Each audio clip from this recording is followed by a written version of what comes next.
With the fairly recent influx of Rocket League players, I've been thinking about what I would have liked to know when I first started playing Rocket League. I started playing the game a little over 2 years ago, and since then a ton of tutorials have come out. And while this is great, the downside to this is that it can be difficult to know when exactly to focus on specific mechanics. For example, I remember practicing ceiling shots in gold. And while I enjoyed doing it, it definitely was not the quickest way for me to improve at the time.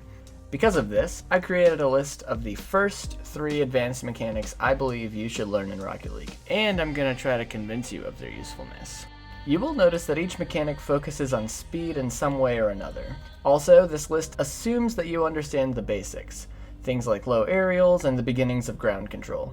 Because of this, I would say right around gold or plat is when you should probably begin focusing on these. I chose these specific mechanics because they are by far my most utilized mechanics. I use each one multiple times every single game, and they have all at some point or another made the difference between winning and losing a game. I genuinely believe that these are the most important advanced mechanics you can learn. So, without further ado, the fast aerial is the quickest way to get upward momentum in Rocket League. To give you a comparison, here's a side-by-side of a regular aerial and a quick aerial flying to the ceiling. Beyond just reaching the ceiling quicker, the fast aerial also saved plenty of boost that can then be used to finish an attack or get back to defend. In the low ranks, a fast aerial will give you free goals because you cleanly beat your opponent to the ball, and in the high ranks, it'll save you from being the one scored on. If I haven't convinced you yet, I put the fast aerial first because I think it is harder to get a high rank without this mechanic than any other mechanic on this list. It's that important. In theory, fast aerials are simple. All you have to do is use your double jump during an aerial to gain upward speed. But there are 2 main ways I regularly see fast aerials messed up. The first looks something like this. This happens when people don't know how to properly fast aerial. It should look like this. Jump and lean back at the same time, jump again, lean back more, all while boosting. The second mistake looks like this. When you're first learning fast aerials, you'll backflip. Like, a lot.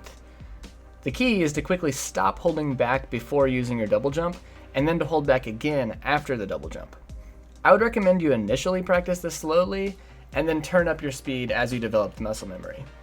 If you continue to backflip instead, it could help you to turn your dodge dead zone up in your settings. I keep mine at 0.8, but that is by no means standard. I looked over the pro settings, and I typically saw things anywhere from 0.5 to 0.8.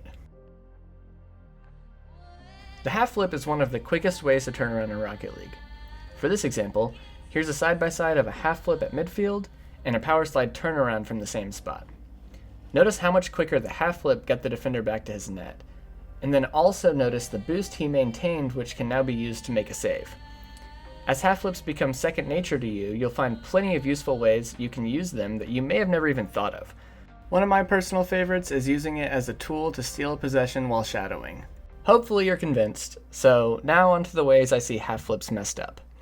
First, this is not a half-flip.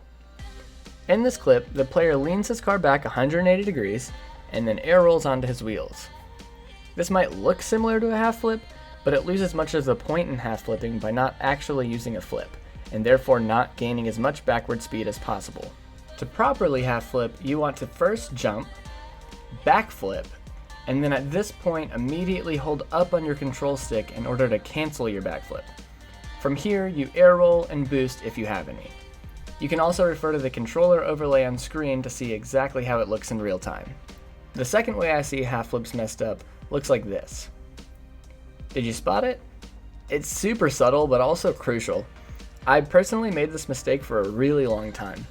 And all that it is just half flipping without first reversing. Gaining some backward momentum through reversing will increase your speed boost from the backflip exponentially. Check out how much extra speed reversing gives you in this side-by-side.